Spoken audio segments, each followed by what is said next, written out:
Well, the southern part of Kayak Island is where Iran offloads much of its oil. The northern part is actually particularly full of military capability. Now, any operation like this would need boots on the ground. The island is defended. The United States Marine Corps. Kayak Island Maraykanka isku daygooda geeri dhimasho iyo burbur ayay kala kulmayaan halis weyn ayaana halkan ka soo socota maxaa daawada kala socotaa qorshaha Kayak Island la sheegay in lagu weerarayo ee markaas ka dhan dowladda dalka Iran oo ay daruuri tahay ciidamada markaas dalaayadaha ku booda in halka la rabo in la geeyo barnaamijkeena ayay qayb ka tahay tooska ee haatan aad daawanaysaan waxaynu kaloo barnaamijkeedii kugu haynaa madaxweyne Donald Trump ayaa qoraalkan bartiisa soo dhigay sheegay markaas memorandum of understanding-kii in qalinka lagu duugay dhinaca Iran isla mar ahaantaasna heshiiskii uu suurtagalayo haatan oo ay dhammaatay ila meeraysadii waynu u tegi doonaa waa maxay warka ka soo baxay Iran ee kaasida tooska ee bareerka uga hor yimid ee barnaamijkan idinkugu hayno ma la socotaas daawada dowladda dalka Maraykanku inay sheegatay in ay gebi ahaanba iyadu ay haatan gacanta ku hayso Strait of Hormuz sida ay sheegeen taliska dhexe ee ciidamada Maraykanka ee bariga dhexe ku sugan maxay warbaahinta caalamku ay arrinta ka tiri barnaamijka ayaan idinkugu hayaa iyo waliba faalan dheeraad ah professorka caanka ee Robert Pape ayaa dood adag laftigiisa soo bandhigay ee ku saabsan meesha xaaladdu ay marayso oo barnaamijkeena qayb ka ah waa 11 bisha 6 sanadka 2026 halkani waa Brit Somali TV waa barnaamijkeeni afraatan iyo saako intuu waagu bariyay kan wuxuu kaga duwan yahay waa kan ugu weyn ee aynu wararkii caalamka oo dhan aynu daawadayaal idinkugu soo aruurinay isla mar ahaantaasna si toos ah oo live ah hadda halkan ogaga baxaya meel kastoo dunida ka joogtaan qodobadaas iyo kuwa kale ikhtiyaaray u diyaar garooba goordhow idinkoo mahadsan dhigeeda Islamic Republic of Iran in ay markaas ay gaadhay markaa wada xaajoodku mas'uulka ugu sarreeya ee hoggaanka dalka Iran ay hayso waxa islaafsigii iyo qoraaladii ay gaartay markaas isla mar ahaantaas oo la jeeda Mujtamac Ali Khamenei isla mar ahaantaas ay markaas ansixiyeen approve gareeyeen sidaas awgeedna madaxweynaha dalka Maraykanka anigoo ah ayuu yiri waxa aan gebi ahaanba hakad geliyay oo joojiyay ayuu yiri weeraradii iyo duqeymihii qorshaysnaa caawa oo khamiis ah jamcana soo galayo inaan dowladda Iran ku qaado garo oo xasuusno xalay iyo habeen hore waa tii duqeymaha iyo weerarada la islaaftanayay sidoo kale ayuu Trump iclaamiyay haatan waxa uu yiri dhabahaas waa ka weecday war ma hayo waxa soo socda ayaynu arki doonaa dhanka Iran ka yimid si kastaba ha ahaatee waxa uu yiri duqeyntii iyo weeraradii ka dhanaa dowladda dalka Iran waa joojiyay maadaama wada xaajoodkii ay hana qaadeen isla mar ahaantaasna conceptigoodii grade laga gaaray markaas horumar weyn laga gaaray sidaas awgeedna dhammaan cidda ay qusayso oo dhan ay isku wada waafaqsan yihiin oo ay ka mid tahay ayuu yiri dowladda Maraykanka dowladda boqortooyada Sacuudiga dowladda Imaaraadka Carabta dowladda dalka Qatar dowladda dalka Turkiga Pakistan Bahrain Kuwait Jordan iyo Egypt Masar intaasuba wuxuu yiri kulligood way isku wada waafaqsanahay in markaas heshiiskan memorandum of understanding-ka halkaas uu soo gaaro sida awgeedna weerarkii waa joojiyay hase yeeshee Donald Trump intaa waxa uu ku daray in markaas naval blockade-ka ama ciidamada badda cas raalli ahaada ciidamada badda markaas ka hortaagan ciidamada badda isbaarada dhigtay ee ka hortaagan maraakiibta u socota iyo kuwa ka imaanaya Iran sidoodii ayay ahaan doontaa ayuu yiri oo waxba iskama bedelayaan ilaa iyo inta waqti la qabanayo hawsha kor ku xusan la hirgelinayo isla mar ahaantaasna mawcid iyo meel lagu balansan yahay oo qalinka lagu duugo arrintaas oo si fiican loogu walqala ay hirgelayso isbaaradu waa ii oolaysa kaasu daawadayaal waa Donald Trump iyo warkii ka soo baxay waanu soo saaraynaa shaashadda cid gaar oo aanu si gaar ah shaashadda u soo saaraynaa ma jirto ciddii qoraalkeeda uu kooban yahay mawduucana ka hadlaysa waa soo saaraynaa sidoo kale nala wadaaga meesha aad caalamka naga daawanaysaan caawa iyo waqtigii doonto baa idin ahaatee wakaaladda wararka ee Reuters ayaa 3 daqiiqo ka hor warkan soo saartay waxa ayna sheegtay markaas news agency-ga Farisiga ah newspaper-ka Iran ka howlgala in ay markaas ay sheegeen Iran wax ay haba yaraatee saxiixday oo memorandum of understanding ah isfahan heshiis horudhaca oo ay Iran saxiixday oo Mareykanka ay la gashay inaysan jirinin. Donald Trump wuxuu ku yiri mas'uulkii u sarreeyay ayuu heshiis warqade ee qoraalkeenii gaaray heshiiskeenii dhinac walba ka eegay waa proof ayuu yiri wuu ansixiyey wadamadii kalena waa nagu raaceen arrintiina halkaasay maraysaa. Iran waxay tiri arrintaasu arrin anagu ognahay ma ahan weli war kale noo soo socda oo arrintan ku saabsan waa yahay. waxauna sheegay waxayna wakaaladda wararku sheegtay markaas Farisiga ku hadasha waxa ay sheegtay in aysan arrintaasu haba yaraatee aysan jirinin wax memorandum of understanding oo markaa Iran ay saxiixdayna aysan jirinin ayay sheegtay caawa oo khamiisa. Donald Trumpna waxa uu yiri arrintaas caawa ayaan qalinka ku duugnay oo aynu saxiixnay ay Iran ka soo dhamaatay waxa dhiman oo kaliya in loo wanqalo oo approve ayaa la yiri ciddii u sarreysay ayayna gaadhay. inta aan war kale u gudbin daawadayaal sidoo kale Strait of Hormuz dowladda Mareykanka taliskeeda dhexe waxa uu sheegay in ay markaa ayagu ay maamulaan ayna furan tahay. Sky News-ka Ingiriiska ka soo baxa warbaahinta Ingiriiska laga leeyahay ayaan idiin haynaa oo leh arrintu sidaas iyo si u dhow midnaba ma ahan bal qoraalka halkan hadda aad arkaysaan waxay u badan tahay ay leeyihiin oo videoga ku haya soo socda in waxaan Donald Trump asagu uu abuurtay madaxweyne la leeyahay been abuur ayuu sameeyey oo warbaahintii caalamku ay saas leedahay waxaad garan kartaan credibility-giisa ama sumcadiisu meesha uu marayo inuu sagxadda sii marayo ayaana muuqata ayay khubaradu leeyihiin. markii koowaad iyo markii labaadna ma ahan Donald Trump uu sidaa yiraahdo xilliyada Jimcaha iyo Khamiista ayuu yiraahdaa si Sabtida iyo Axadda oo uu markaa birarafyara uu ku jiro oo u kontrolo shidaalku inuusan cirka isku shareerinin waxaana waxa leeyahay waa wax uu Donald Trump uu asagu jeebkiisa kala yimid warka Iran ayaana ka saxsan code and code waayahay. Hormuz yaa maamulaya waynu imaan doonaa iyo wararka aan idiin hayno iyo weliba Cook Island duulaanka ka dhan ee la sheegay haatan dabka inuu saaran yahay ee dhimashada iyo dhaawaca fara badan la sheegay markaas in ay sababayso haddii halkaa ciidamo la geeyo kuwa dalaayada ku booda ee markaas la doonaya in ay tagaan jasiiradaas. waa hagaag wararka haddii aynu haddaba daawadayaal ku socono wariyaha caanka Barack Rafid ee u shaqeeya Exo ayaa laftigiisu qoraalkan soo dhigay sheegana markaas Iraniyiintu in ay markaas Iranian officials told several countries in caawa khamiisa in markaas wada xaajoodkii in principle meel la isla dhigay oo Mujtaba Cali Khamenei markaas arrintaas uu haatan ka warhayo. waxaan rabaa arrintan inaan wax yar dul istaagno. Barack Rafid wuxuu caan ku yahay inuu warar soo dhigo dhinaca Donald Trump inta badan wararkiisa u helinaya oo waxaa la leeyahay wararkiisa laftigiisa in la iska fiirsho ayay u baahan yihiin. dhinaca kalena waxaa la leeyahay waa wariye caalami oo lagu kalsoon yahay oo mararka qaarkood waxuu qoraa waxyaalo Donald Trump ka dhan oo xalay bay idiin soo daynay. si kastaba daawadayaal ha ahaato warkaas ayuu haatan soo saaray uu leeyahay dowladda dalka Iran in principle waxay aqbashay waxa la yiraahdo memorandum of understanding laakiin warkii Iran warkaa ka duwan ayuu ahaa. waa kan mar kale raallo waa isla asagii war kale ayuu soo diray 2 minutes ka hor oo ah kii hadda Reuters ay markaas ay tabinaysay oo ah markaas dowladda dalka Iran in aysan haba yaraatee wax memorandum of understanding oo Mareykanka ay la saxiixatay aysan jirin. marka warkan loo eego waxaa muuqata labadaas war inaysan islahayn oo ay kala duwan yihiin. daawadayaal laba video ayaa noo soo socda oo labaduba ku saabsan meesha xaaladdu ay maraysa iyo dagaalka iyo qorshaha markaas la qorsheynayo in Cook Island lagu duulo iyo warka Sky uu soo saaray. balse intaa ka hor aynu eegno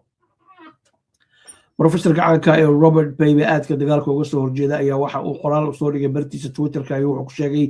3 bilood la soo dhaafay waxa uu yiri aad iyo aad waxaan u soo bandhigay dood adag oo oranaysa marka taariikhda lama hayo dowlad la duqeeyey oo diyaarada lagu duqeeyey dabadeedna burburto doodiisa weyn halkaas ayay u biyo shubanaysaa inay iiraan burburayso oo duqeyn ku burburayso cirka lagu qaadayna suurtagal ma ahan ayuu yiri doodaydu saas ayay ahayd 3 bilood inaysan iiraan duqeynta cirka ah ee Israa'iil iyo Mareykanku ay wadaan aan dowladda lagu fashili karaynin qodobka koobaad qodobka labaad wuxuu yiri labadii bilood oo soo dhaafayna waxa aan ku doodayay ayuu yiri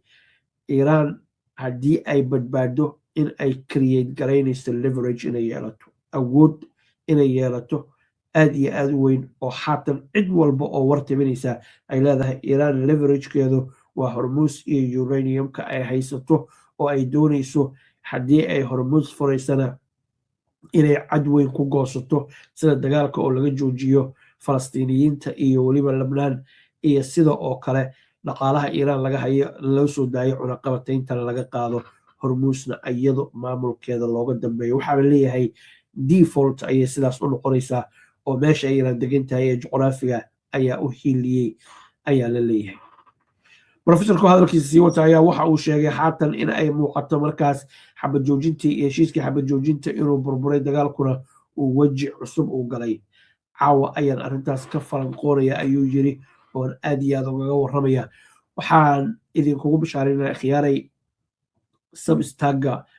professorka dhaqaale ayaan ka bixinaa joogta bil walba si markaas khibradiisa iyo aqoontiisa maadaama dhowr iyo 20 sano soo dhaafay uu ka warramayay Iiraan oo la weeraro jaamacadda Chicago University oo ka dhigay saraakiil fara badan oo tababaray ilaa iyo dagaaladii hore oo dhacay oo dhan uu ka soo warramayay madaxweyne Bill Clinton iyo George Bush kiyara iyo intii ka dambeysana uu kala talinayay markaa dagaal cirka oo Iiraan lagu qaado sida awgeed dhaqaalaha waxaan u gelinaa inaan xogta asaga ka soo helno nuxurkeeda soo qaadno adiga adoo gurigaaga jooga ama danahaaga qabsanaya aad noqotid up to date warkiisa lagama yaabo inay CNN laga soo daayo raadada Fox News in laga soo daayo iyo meelaha la midka maxaa yeelay dhinac nin u raran ma ahan waa nin academic ah waayahay Cook Island oo la weeraro maxaa ka dhici doona oo ka ratimi doona si aynu arrinta u fahanno waxaynu u baahanahay warbixintii Sky Newsku uu diyaariyay wax yar ka hor intaan barnaamijkan tooska aan soo gelinin waana ku mahadsantihiin qoraalkiina daawadayaal aynan soo gelinin ay soo bandhigeen ayay kaga warbixiyeen weerar Cook Island lagu qaado oo markaa ciidamada dalaayada ku booda halkaa la geeyo waxa ka ratimayo kaliya inay yihiin dhaawac iyo dhimasho iyo bal ay suurtagal tahay in markaa ciidamo la qabsado oo Iiraan ay gacanta ku dhigto hal askari oo qabsato Donald Trump dagaalku inuu kusii daba dheeraan doono oo la leeyahay waa inaan gudaha u galnaa Iiraan sidii ay noqoto dalkii hore Ciraaq oo kale in loo weerari doono ayay u egtahay haddii ciidamo laga qabsado geeri iyo nolol labadaba Skygu muxuu arrintan daba ka yiri si aan u faahno waa kan ninka warkaan tabinaya Sean Bell ayaa la yiraahdaa wuxuu horey u ahaan jiray sargaal sare oo ka tirsanaa ciidamada dowladda dalka boqortooyada Ingiriiska oo markaas ciidamada cirka ka tirsanaa wuxuuna faaleynayaa kana warramayaa halista ay leedahay arrintaanu iyo weerar halkaa lagu qaado shaashada dhinaceeda midigta ee kore eeg soosiska ama xogta meesha uu ka soo xiganayo weerarka halkaa ka dhan waa kan Island and also a load of other energy infrastructure from Iran. That would be a major escalation if that actually came to pass. What is Karg Island? Well, the southern part of Karg Island is where Iran offloads much of its oil. The northern part is actually particularly full of military capability. Now, any operation like this would need boots on the ground. The island is defended. The United States Marine Corps is almost certainly the capability. jasiiradan aad iyo aad ayaa loo waardiyaa sida kaliya oo ciidan ay halkaa u geli karaan u qabsan karaan waa in ciidamo gudaha la geeyo ciidamada Mareykanka sida gaarka u tababarana capability khibradii iyo aqoontii ayay leeyihiin iyo agabkay u baahnaayeen oo waa dad muddo dheer ka soo shaqeynayay oo meelaha noocaas oo kale la geeyo ay doonayaan inay qabsadaan laakiin shaki yuusan kaa gelin buu yiri dhimasho iyo dhaawac ayaa halkan ka ratimaya arrintaas waa arrin daawada aan la dhayalsan karaynin sababtuna waxa ay tahay weerar halkaa marka lagu qaado Iiraan jasiiradda ciidamo ayaa u jooga u waardiinaya jasiiradda waxa ka baxsan oo bannaanka iiraanana gantaalo iyo dronis ayaa la sheegay inay kusoo weerari doonto raaxada uga qaadayso ciidamadaasuna dhinaca kale go'doon ay gelayaan haddii weerarku uu bilowdo oo waa jasiirad meel loogaga yimaado madaxa markabkii usoo dhowaada ama diyaaradii usoo dhowaata iiraan ayaa bar tilmaamaysanaysa maraykanku waa ogyahay marka ku dhufoo ka dhaqaaq oo degdega miyay samayn doonaan maxay kusoo kordhinaysaa isbedeloo dagaal kusoo kordhinaysaa ma muuqato haddii ay qabsadaan oo joogaana daqiiqad kasta halistooda ayaa sii badanaysa waa kan mar kale they'd use to invade the island. The trouble is that would carry significant risk of casualties and would inevitably prolong the war. But it does follow on from President Trump saying last night he was going to strike Iran and strike it hard. Central Command have confirmed that there was a series of strikes overnight, striking mainly targets around the Strait of Hormuz, air defense sites and radar sites. The Iranians also claim that Americans struck water facilities in the region of the Strait of Hormuz as well. According to open source munitions portal, this image, verified by Sky News, shows the remains of a US-made air-delivered bomb found at one of the reservoirs. Now, these reservoirs apparently provide fresh water to 20,000 local residents spread across 10 villages. We have to be we're not entirely sure what the truth of the matter is. Inevitably, it's difficult to see as a military guy why the US would target a reservoir, and it might be an errant bomb. There may have been other explanation. We just don't know at this stage. Clearly, though, following the US strikes, the Iranians have retaliated in much the same way as they did the وهاجاك halkan waxa uu soo bandhigayaa weeraradii xalay dowladda dalka Iran ay qaaday ee markaas ay la beegsatay Jordan, Kuwait iyo waliba Bahrain ay la beegsatay weeraradaas Iran waxa ay sheegatay in ay markaas haatan way noo soo socotay ay ujeedada iyo hadafka ay kala ahayd in ay agabka military ee Mareykanka ay yaala saldhigga military ee markaas Jordan ku yaala inay burburiso halkaas oo lagu kaydiyo lagu hayo diyaaradda F-35 maxaa yeelay aad iyo aad ay u adag tahay in diyaaraddaas gantaal lala helo oo iyadoo hawada maraysa la soo rido laakiin ayagoo yaala dhulka waa sitting target weeye way ka sahlan tahay marka kale si gaara isha ugu hay reedarada waxay Iran u burburinayso iyo waliba hadda ka hor Mareykanku agab laga burburiyay uusan sheeganin xataa waxa laga burburiyay oo qaranaya ay u badan tahay haddii ay jiraan waa kan Sean Bello marka la ka hadlay previous night with strikes against the Al Azraq air base in Jordan, in Kuwait and also Bahrain. And very much like those previous attacks, there's been no reports of casualties and no reports of further damage on the ground. But one of the Iranians targeting Al Azraq air base once again. Well, the Americans have a number of air bases across the Middle East. Part of that is because they need to forward deploy their assets, particularly the fighter jets, because they have relatively short range. The closer you can put them to the enemy territory, the higher the sortie rate that you can achieve. We understand the F-35 fighter jets were actually based at Al Azraq at the time. These are stealthy aeroplanes. They're very difficult to shoot down when they're in the air. Might explain why Iran was trying to hit them on the ground. Now, the Americans put them into hardened aircraft shelters to try and protect them. But whether that was enough remains to be seen. So what is Iran using to target these air bases? Well, the ballistic missiles, the Khyber Shekron ballistic missile is state-of-the-art for the Iranians, a range of about 1,700 kilometers. That's important because it means that it covers nearly all the US air bases in the Iran gantaalka ay wax ku duqeynayso ay ku burburinayso waa gantaalkan hadda loo muuqda waxaana xusin mudan iyo in hoosta laga xariiqa ayuu yiri gantaalkan 1700 kilomitir ayuu gaari karaa sababta muhiimadda arrintaas leedahayna waxa ay tahay ayuu yiri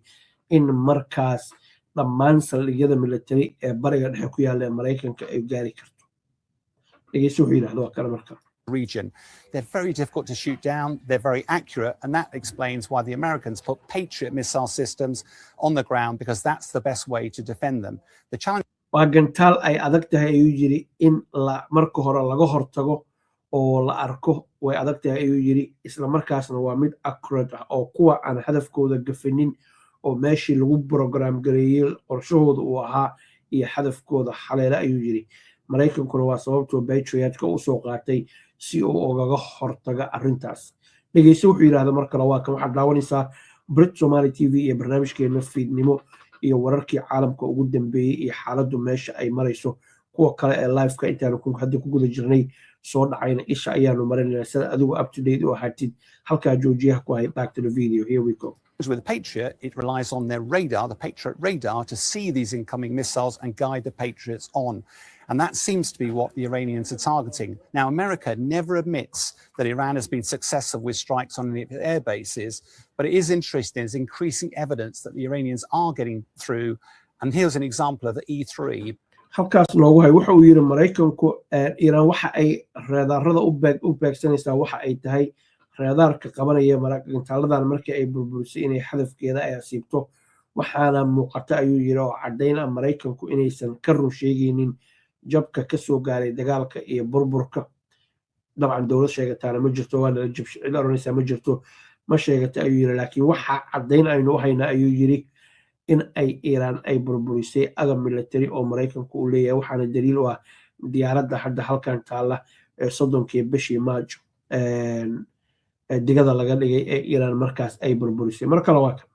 Back in March earlier on this year, based in Saudi Arabia, that was very effectively struck. Why are the Iranians trying to hit the radars? Because if you hit the radars, the American defensive system is less effective. Therefore, more of your missiles will get through, and therefore you'll be more effective at striking your targets. There you go. waxay rabaan Iiraaniyiintu raadaarada ay u bartilmaameedsanayaan waxay rabaan inay indhaha ka ridaan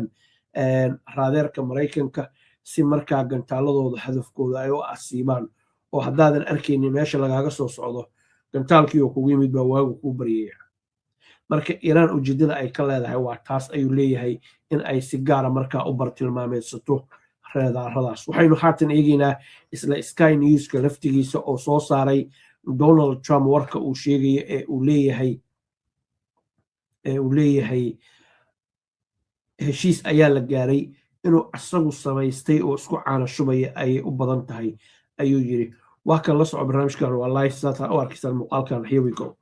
He sorted it out, and what he had threatened will no longer happen. Now, whether or not there was a genuine sense of jeopardy and a genuine breakthrough which has resulted in everything being okay, or whether he's actually manufacturing this situation, it's really very hard to tell. There you go. Inuu asagu abuurayo waxaan oo asagu jeebkiisa kala soo baxay oo ay tahay si wuxuu afka ka dhowray inuu yiraahdo been aynu sheegayo marka si diblomaasiyaysan ayuu dhigay inuu asagu abuuray ayuu yiri oo marka afka iyo luqadda way ku kala duwan tahay iyo ninkan wariyaha mas'uuliyaddu hayo kadaab baa tahay 100 jeer baad been sheegtay iyo asagu inuu abuuray bay u badan tahay afka ay kala duwan tahay macnuhu waa isku mid weey inuu markaas Donald Trump uu jeebkiisa ka keensaday inay arrin dhabo jirta ay tahay lama kala cadeyn karo laakiin hadafka hadalku waxa uu yahay iyo meesha uu dhacayo in laga shakiyo adigoo madaxweynaha inaad been sheegaysid oo been abuuranaysid wixii horey u dhacay oo fara badan ayaa arrintaas sahlaya ayaa leeyahay waxa tusaale mudan in la yeeshay waraysi 3 maalmood ka hor oo uu yiri markaas anigu marnaba horey uma aanan ballan qaadinin in aan dagaal bariga dhaxaanan oogeynin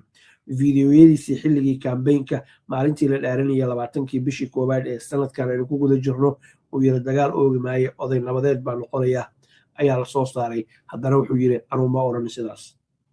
marka waa ninkaas noocaas isbedbedelka badan aan markaas la aamini karaynin waxaa daawadaya loo soo socdo wararkii ugu dambeeyay iyo meesha xaaladdu ay marayso iyo waliba in Cook Island aan ilaahdee Strait of Hormuz in ay markaas dowladda dalka Iran ay gacanta ku hayso warka Mareykanka oo annaga ayaa maamulno maraakiibta oo dhan waa maraysaa warkaas taageero fara badan ma haysto waa war Mareykanka ka soo baxay weeyaan laakiin waxaan shaki ku jiranin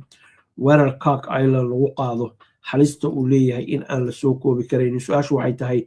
Donald Trump weerari doonaa sida oo kale Donald Trump habeenkii xalay tahay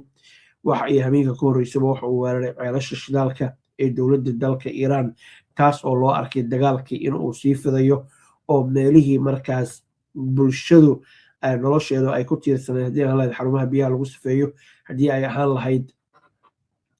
goobaha markaas shidaalka buundooyinka oo horey u burburiyo waxaasoo dhan waxay daliil u yihiin ayaa leeyahay dagaalkii inuu sii fidayo Donald Trumpna markaas Cook Island uu ku duulo ay ogaga dhigan tahay in uu markaa isleeyahay bal Iran arrintan ku cadaadiya oo markaas Iran ha qaadato heshiiska miiska saaran iyo markaa wada xaajoodka haatan dowladda dalka Maraykanku ay doonayso in ay markaas Iiraan ay markaa ay ku khasabto. waa kan haddaba wararkii ugu dambeeyey mid ka mid ah haddii aynu daawadayaal isla eegno warka halkan aad arkaysaan 50 second ka hor ayuu soo baxay